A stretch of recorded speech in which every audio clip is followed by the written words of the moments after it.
ओम शांति। आज है 9 नवंबर 1969 की अव्यक्त मुरली। मुरली का सार, भविष्य को जानने की युक्तियां। दीपावली के शुभ दिवस पर प्राण प्रिय अव्यक्त बाप दादा के मधुर महावाक्य। बाप दादा एक एक दीपक को एक काल समय की दृष्टि से देख रहे हैं या तीनों कालों की। बाप तो त्रिकालदर्शी हैं, वह दादा भी त्रिकालदर्शी हैं। आप भी त्रिकालदर्शी हो या बन रहे हो। अगर त्रिकालदर्शी हो तो अपने भविष्य को देखते व जानते हो मैं क्या बनूंगा। पांडव सेना में अपना भविष्य जानते हो। यह स्पष्ट है कि क्या बनोगे और कौन सी राजधानी में। लक्ष्मी नारायण भी किस नंबर में, हर एक ने अपना विचार बताया। जैसे आप आगे बढ़ते जाएंगे वैसे अपना भविष्य, नाम, रूप, देश, काल, यह चारों ही स्पष्ट होते जाएंगे कि किस देश में राज्य करना है, किस नाम से, किस रूप से और किस समय। पहले राजधानी में भी क्या बनेंगे, दूसरी राजधानी में क्या बनेंगे। यह पूरी जन्म पत्री एक एक को अपने अंदर स्पष्ट होगी। बाप दादा जब भी किसी को देखते हैं तो तीनों कालों को देखते हैं। पहले क्या था, अब क्या है, फिर भविष्य में क्या बनने वाले हैं। तो एक एक दीपक में यह तीनों काल देखते हैं। आप 2 काल तो स्पष्ट जानते हो, पहले क्या थे और अब क्या है। लेकिन भविष्य में क्या होना है, उसको जितना जितना योग युक्त होंगे उतना भविष्य भी स्पष्ट जान जाएंगे। जैसे वर्तमान स्पष्ट है, वर्तमान में कभी भी संकल्प नहीं उठता है कि है या नहीं है, ना मालूम क्या है, यह कभी संकल्प नहीं उठेगा। इसी रीति से भविष्य भी स्पष्ट होगा। ऐसा स्पष्ट नशा हर एक की बुद्धि में नंबरवार आता जाएगा। जैसे साकार रूप में माँ बाप दोनों को अपना भविष्य स्पष्ट था। नाम भी, रूप भी स्पष्ट, देश भी स्पष्ट, काल भी स्पष्ट था। इतना स्पष्ट है कि किस संबंध में आएंगे, वह संबंध भी स्पष्ट किस रूप में सामने आएगा। अभी दिल में थोड़ा बहुत किस किस को आ सकता है, लेकिन कुछ समय बाद ऐसे ही निश्चय बुद्धि होकर कहेंगे कि यह होना ही है। अभी अगर आप कहेंगे भी तो दूसरे निश्चय करें या ना करें, लेकिन थोड़े समय में आपकी चलन, आपकी तदबीर जो है वह आपके भविष्य तस्वीर को प्रसिद्ध करेगी। अब तदबीर और भविष्य में कुछ फर्क है, लेकिन जैसे जैसे समय और आपका पुरुषार्थ समान होता जाएगा तो फिर कोई को संकल्प नहीं उठेगा। आप सभी ने दीपमाला मनाई। दीपमाला पर क्या करते हैं, एक दीप से अनेक दीप जगाते हैं, तो अनेकों का एक के साथ लगन रहता है। यही दीपमाला है। अगर एक एक दीपक की एक दीपक के साथ लगन है तो यही दीपमाला है। दीपक में क्या है, अग्नि, तो लगन होगी तो अग्नि भी होगी, लगन नहीं तो अग्नि भी नहीं। यही देखना है कि हम दीपक लगन लगाकर अग्नि बने हैं। दीपक कितने प्रकार के होते हैं जो दुनिया में भी प्रसिद्ध हैं। हर एक ने अपना अपना विचार सुनाया। बाबा ने कहा, एक है अंधियारे को मिटाकर रोशनी करने वाला मिट्टी का स्थूल दीपक, और दूसरा है आत्मा का दीपक, और तीसरा है कुल का दीपक, चौथा कौन सा है, आशाओं का दीपक। अंधियारे को मिटाकर रोशनी करने वाला मिट्टी का स्थूल दीपक, आत्मा का दीपक, कुल का दीपक, और चौथा आशाओं का दीपक। बाप को बच्चों में आशा रहती है, तो चौथा है आशाओं का दीपक। यह 4 प्रकार के दीपक गाए जाते हैं। अब इन 4 दीपकों में से हर एक ने कितने दीपक जगाए हैं। बाप दादा की आशाएं जो बच्चों में रहती है वह दीपक जगाया है। मिट्टी के दीपक तो कई जन्म जगाए हैं, आत्मा का दीपक जगा है। यह चारों प्रकार के दीपक जब जग जाते हैं तब समझो दीपमाला मनाई। ऐसा कोई कर्म ना हो जो कुल का दीपक बुझ जाए। ऐसी कोई चलन ना हो जो बाप दादा बच्चों में आशाओं का दीपक जगाते वह बुझ जाए। एक रस और अचल अडोल यह सभी दीपक जग रहे हैं। जिसका दीपक खुद जगा हुआ होगा वह औरों का दीपक जगाने बिगर रह नहीं सकता। बाप दादा की बच्चों में मुख्य आशाएं कौन सी रहती हैं? बाप दादा की हर एक बच्चे में यही आशा रहती है कि एक एक बच्चा पहले नंबर में जाए, अर्थात हर एक विजयी रत्न बने। विजयी रत्न की निशानियां क्या होंगी? जो आप सभी ने सुनाया वह तो जो सुना है वही बोला, इसलिए ठीक ही है। जो विजयी होगा उनके लक्षण तो आप सभी ने सुनाए, लेकिन साथ साथ विजयी उनको कहा जाता है जो खुद तो विजय प्राप्त किया हुआ हो लेकिन औरों को भी अपने से आगे विजयी बनाए। जैसे बाप दादा बच्चों को अपने से भी आगे रखते थे ना, वैसे ही जो विजयी रत्न होंगे उनकी विजय की निशानी यह है कि वे अपने संग का रंग सभी को लगाएंगे। जो भी सामने आए वह विजयी बनकर ही निकले। ऐसे विजयी रत्न विजय माला के किस नंबर में आते हैं? खुद तो विजयी बने हो लेकिन और भी आपके संग के रंग से विजयी बन जाएं। यही सर्विस रही हुई है। ऐसे नहीं कि कोर्टों में कोई ही विजयी बनेंगे, लेकिन जो जैसा होता है वैसा ही बनाता है। ऐसे विजयी रत्न जो अनेकों को विजयी बना सके वही माला के मुख्य मणके हैं। तो विजयी की निशानी है आप समान विजयी बनाना। अभी यह सर्विस रही हुई है। अनेकों को विजयी बनाना है, सिर्फ खुद को नहीं बनाना है।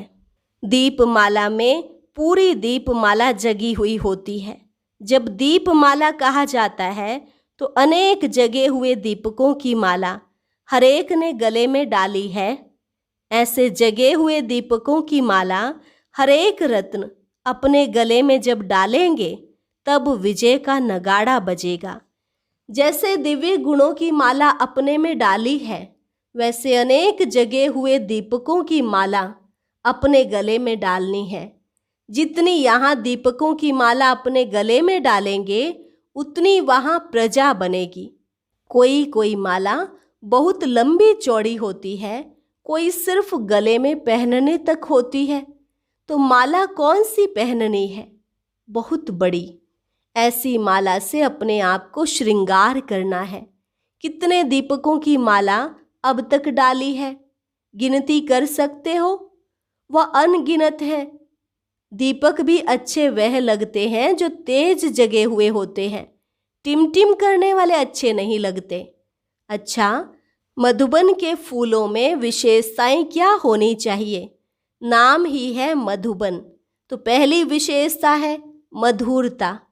मधुरता ऐसी चीज है जो कोई को भी हर्षित कर सकते हैं। मधुरता को धारण करने वाला यहाँ भी महान बनता है और वहाँ भी मर्तबा पाता है। मधुरता वालों को सभी महान रूप से देखते हैं। तो यह मधुरता का गुण विशेष होना चाहिए। मधुरता से ही मधुसूदन का नाम बाला करेंगे। यह मधुबन नाम है। मधु अर्थात मधुरता। और बन में क्या विशेषता होती है? बन में वैराग्य वृत्ति वाले जाते हैं, तो बेहद की वैराग्य बुद्धि भी चाहिए। फिर इससे सारी बातें आ जाएंगी और आप सभी को कॉपी करने के लिए यहाँ आएंगे। सभी सोचेंगे यह कैसे ऐसे बने हैं। सभी के मुख से निकलेगा मधुबन तो मधुबन ही है। तो यह दो विशेषताएं धारण करनी है, मधुरता और बेहद की वैराग्य वृत्ति। दूसरे शब्दों में कहते हैं स्नेह और शक्ति। आप सभी का सभी से जास्ती स्नेह है ना बाप दादा से, और बाप दादा का मधुबन वालों से विशेष स्नेह रहता है, क्योंकि भले कैसे भी हैं लेकिन सर्वस्व त्यागी हैं, इसलिए आकर्षित करते हैं। लेकिन सर्वस्व त्यागी के साथ अब स्नेह और शक्ति भी भरनी है। समझा किस विशेषता को भरना है? कुमारियों को कमाल कर दिखानी है। कुमारियों का हर कर्तव्य कमाल योग्य होना चाहिए। संकल्प, वाणी तथा कर्म कमाल का होना चाहिए। कुमारियां पवित्र होने के कारण अपनी धारणा को तेज बना सकती हैं। ऐसे कमाल का कर्तव्य दिखाना है जो हरेक के मुख से यही निकले कि इन्हों का कर्तव्य तो कमाल का है। जैसे बाप दादा के हर बोल सुनते हैं तो मुख से निकलता है ना कि आज की मुरली तो कमाल की है। तो कुमारियों के हर कर्म ऐसे कमाल के होने चाहिए। बाप दादा को फॉलो करना है। ऐसे नहीं कहना कि कोशिश करेंगे। जब तक कोशिश करेंगे तब तक कशिश नहीं होगी। अगर कशिश धारण करनी है तो कोशिश शब्द को खत्म कर दो। अभी कशिश रूप बनना है, फॉलो फादर करना है। बाप दादा कब कहते थे कि कोशिश करेंगे? फिर आप क्यों कहती हो कि कोशिश करेंगी? कुमारियां कमाल करेंगी तो साथी साथ भी देगा, नहीं तो साथी साक्षी हो जाएगा। इसलिए साथी को साथ रखना है, नहीं तो साक्षी बन जाएंगे। साक्षी अच्छा लगता है या साथी? जो मेहनत करते हैं उसका फल भी यहाँ ही मिलता है। यह स्नेह और भविष्य पद मिलता है। सभी का स्नेही बनने के लिए मेहनत करनी है। जो जितनी मेहनत करते हैं वह उतने ही स्नेही बनते हैं। समय पर स्नेही की ही याद आती है।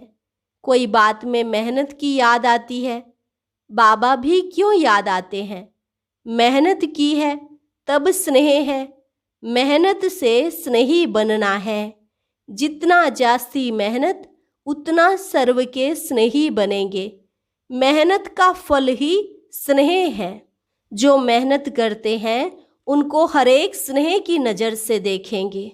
जो मेहनत नहीं करेंगे उनको स्नेह की नज़र से नहीं देखेंगे।